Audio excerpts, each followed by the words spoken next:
vaccine that's in our communities and that's coming is not a magic wand. We still need to look out for one another. Tonight, honoring the First Nation band members in Manitoba who've succumbed to COVID-19. I would call it a good gesture.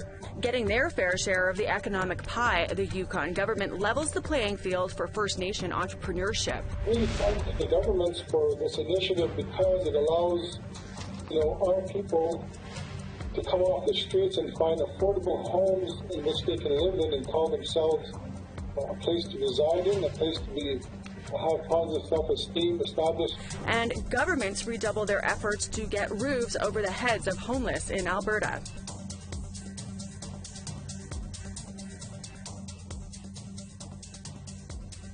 Good afternoon. Welcome to APTN National News. I'm Melissa Ridgen. 2 nurses in Joliet, Quebec have been fired for making racist comments towards an Atikamekw woman. This is following the death of Joyce Echaquan late last year. The focus shifted to the Indigenous experience in healthcare, but as Lindsay Richardson explains, the issue of systemic racism extends to other cultural groups as well.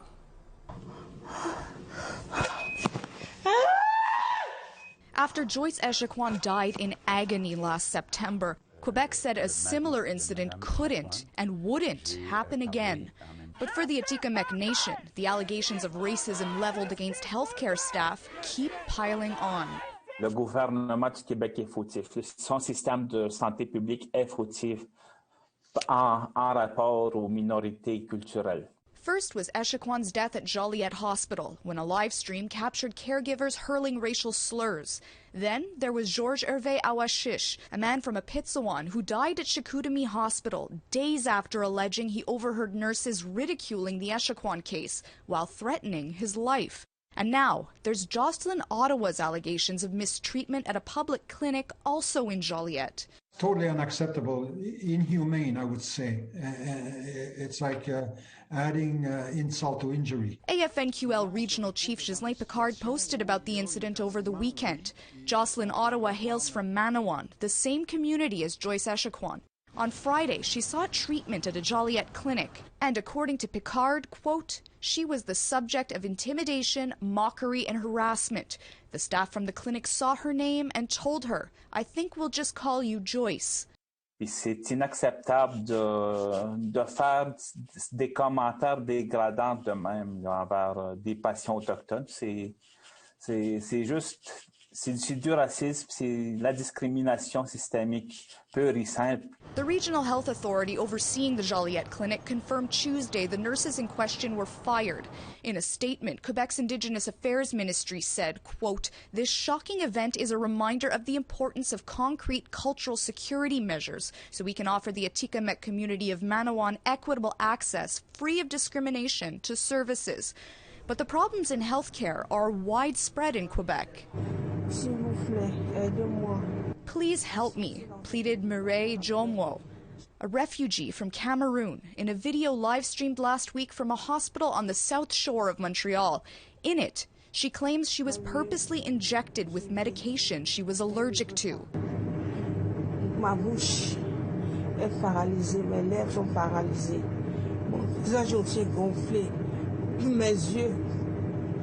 Days later, she died. An investigation is now underway. Ils veulent me tuer. And that's not all.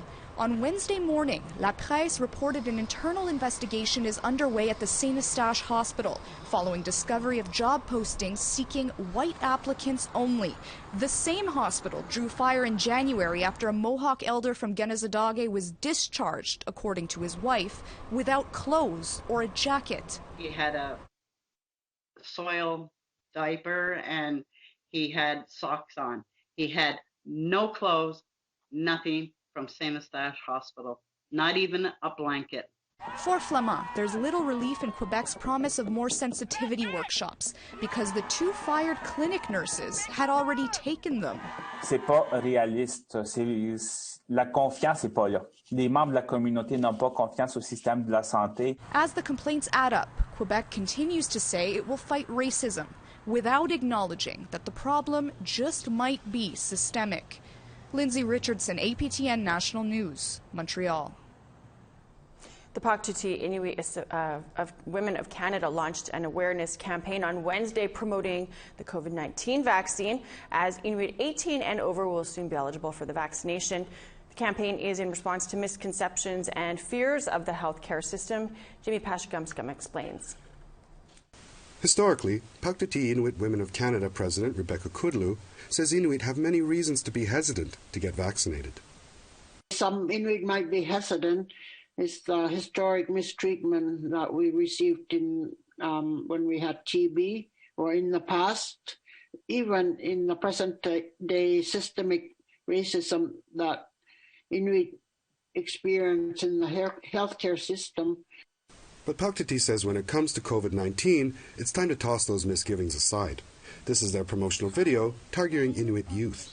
Their message is that none of us are safe until all of us are safe.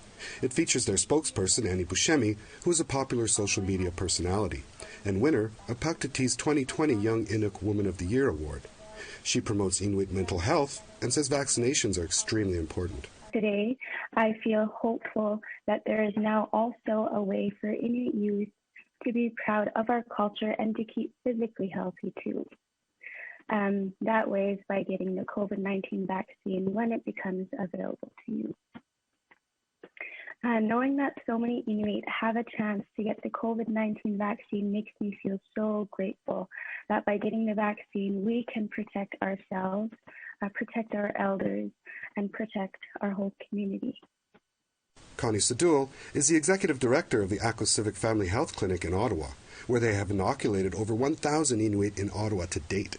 There are a lot of community members that don't want to take, are not used to being in a prioritization category. So we do have to walk through that and reassure and support that, yes, Inuit you as an Inuit community member, you deserve this vaccine and come and get it if you want it.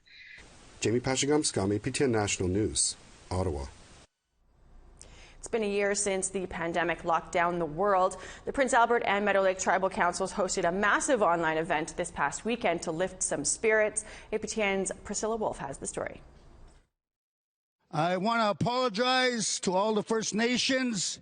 Sorry to interrupt your Facebook bingo. Many entertainers and leaders took part in the virtual gathering titled All in This Together. The main message was, even though people have been living through the pandemic for over a year, it's important to keep staying safe. The mask, the gloves, the hand sanitizer, and getting the vaccine are what's going to protect our families, protect our homes, protect our children, protect our grandchildren and our elders in our communities. Performers like Ken Biggity entertained the online audience. Oh, here's some voices. Well, this boss is gone too. Hey, what are you doing? Holy smoke. Nothing. Get out of here. It's my interview. Gee, what? I thought it was for me. Get out of the way, boy. Oh, okay, relax. Gee, what? Hi. My name is Ken Biggity, and I work with Chilean Tribal Council here in Thompson. I'm Latif, and I'm from Turtle Island. Biggity, who traveled to Prince Albert from Manitoba, says it's important to re-energize people's spirits through humor. I just love being in that camera. So anyway, I talk to kids. I say, kids, just be happy. Say your prayers and make sure you exercise. Because I exercise, I can touch my toes. I can reach my foot all the way to my mouth. Prince Albert Grand Council Vice Chief Joseph Tisani says the virtual gathering was a way to tell people that the vaccines are safe. We were lucky enough to get some of the first doses of the Moderna come into our northern communities. And once the vaccines started rolling into our communities, then we started hearing the hesitancy from some of our members. Tisani adds that after a year, the gathering allowed people to get together. I think it was successful because, we wanted to re-energize our communities to keep going. We're almost there. Give them that extra boost to keep going. And I think the light is at the end of the tunnel, but it's still a lot of uncertainty, again, with the variant coming around. Over 13,000 people tuned into the virtual gathering. Priscilla Wolf, APTN National News, Saskatoon. A disturbing new report has found that femicide is on the rise in Canada. 160 women and girls were killed across the country last year. That's one every 2.5 days. Nearly 90% of the deaths involved a male accused, and the majority of women knew their killer. Indigenous women were disproportionately affected. Anurada Dougal is with the Canadian Femicide Observatory for Justice and Accountability. That's the team behind this research. She says the pandemic has had a detrimental impact on women's safety. Pandemic has made it much worse, but we can't forget that there was a pandemic of violence against women even before the lockdowns happened. The lockdowns make it harder for women to seek help. They make it much easier for abusers to create pressure cooker scenarios whereby women feel that they are being psychologically abused, that they are being controlled, and that they cannot move out and seek help. It's true that the pandemic and the lockdowns have made that much harder. She adds that it's vital to respond to calls to action from the inquiry into missing and murdered Indigenous women and girls and invest heavily in community-based solutions. Well, in Manitoba, the one-year pandemic milestone was marked by a ceremony honoring those who've died of COVID-19.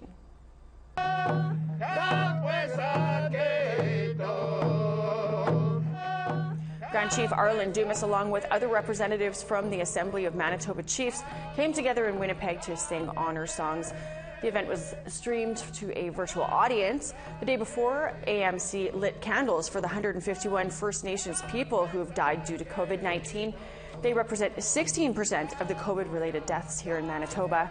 Dumas had this message for those watching.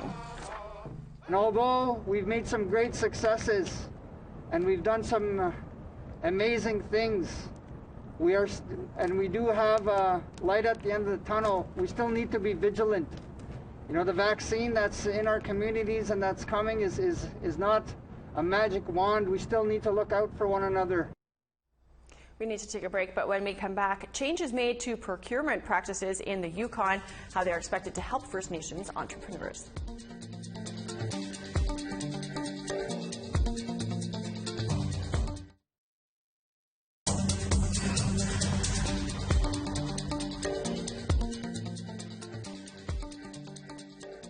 Welcome back. The Yukon government is promising to even the playing field for First Nation businesses in the territory.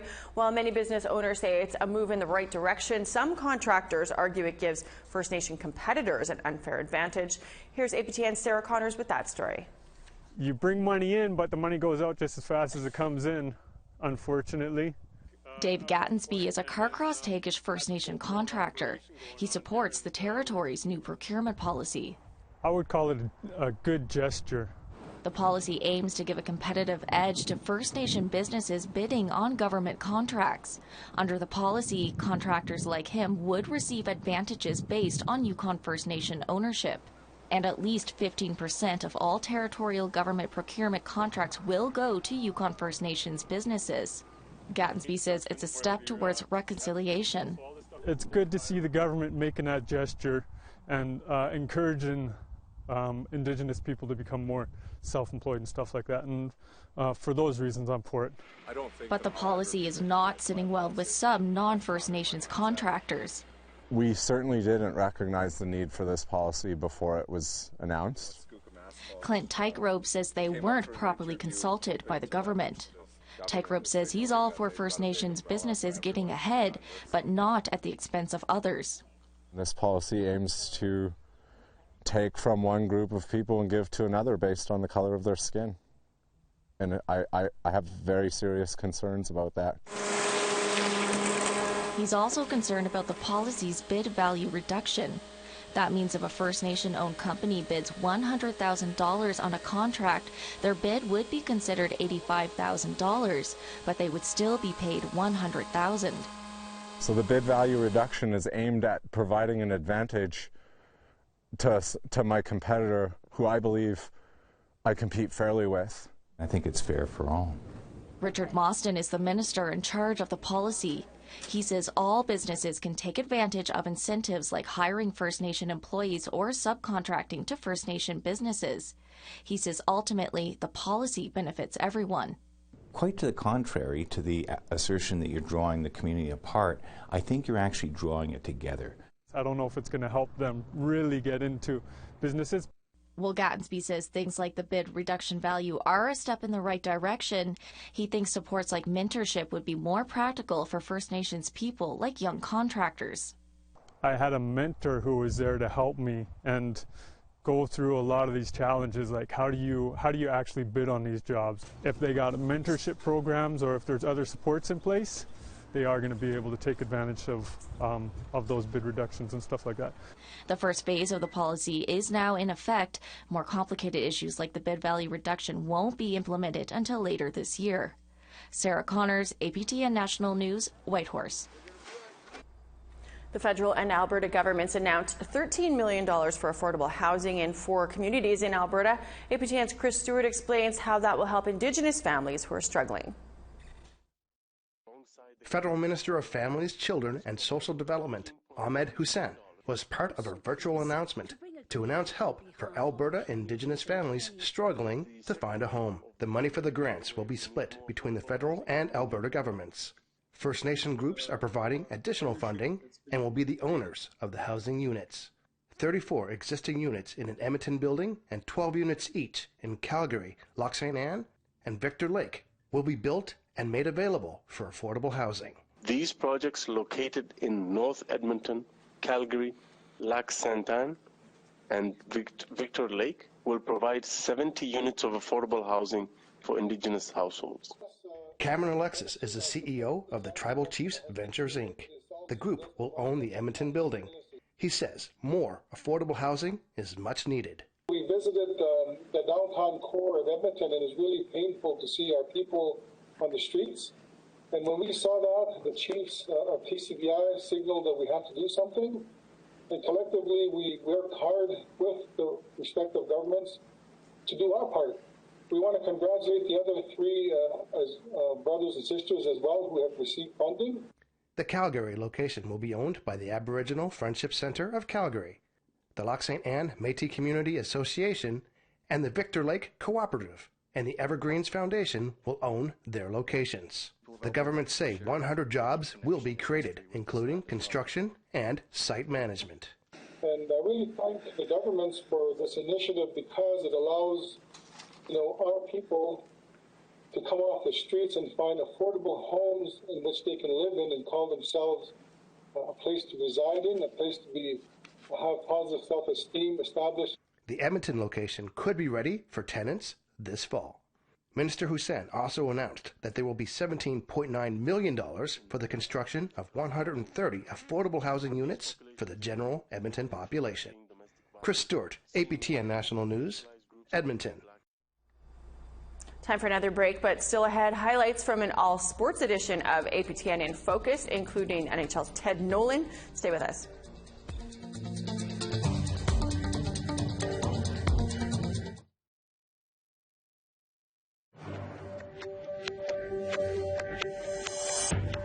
Welcome back. It's time now for our photo of the day. Our viewer Desiree and her daughter enjoy a wonderful walk together near the Beardies and Okimaisis First Nation in central Saskatchewan, rather.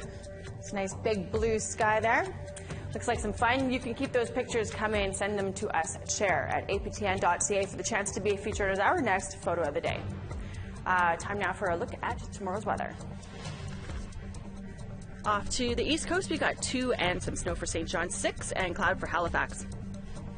Kuujjuaq -16 and some flurries expected. Inukjuak -8 and some snow there too. Shibugaboo -10, snow. Montreal some showers and 6 degrees.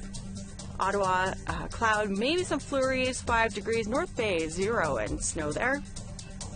Sunny up in northern Ontario. Kapuskasing -4. Sioux Lookout +7. 8 and sunshine for Norway House, 1 and sunny for Churchill. 10s for Gimli and Winnipeg and sunshine there. Dauphin 9 and sunny.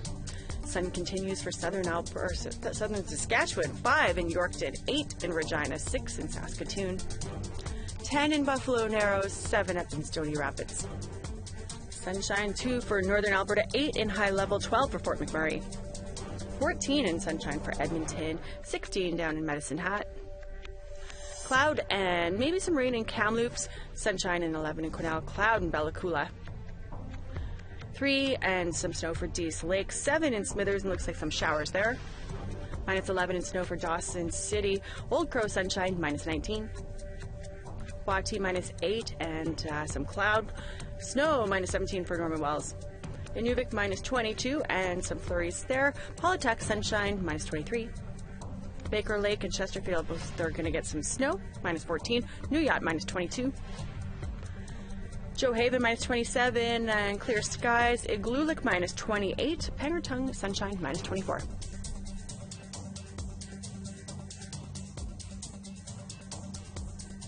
Well, it was an hour of talk about sport and culture today on In Focus. Guest host Daryl Stranger had some big names join him to share how they're using their platforms to get more youth involved in sport while reflecting on how their heritage impacted their own careers. Take a look. How important is your heritage to you? Like, what are some of the things that you're doing to showcase who you are and where you're from? Good question. I think my heritage is really my identity, and it's what you see when you look at me. It's what you see when I'm out on racing. So I think I've made the decision to be very vocal and visible about who I am and my identity as an Indigenous woman, as a Black woman, and be that person, be that role model for whoever needs it, whether or not anyone is actually watching or not. But if there's a young girl or a young boy out there who didn't know that they could be an Indigenous athlete at the level that I run, then now they know, and now they know that they can do that or whatever they're doing. So I think it's really important to have that representation on all levels. I think especially in sport, we don't see it enough. And I think it's just, it was important to me because I didn't have that growing up. And so I've made kind of the decision to be that person that I kind of wish I had more. I think it's a defining element of my life, and and how I identify, how I carry myself every day.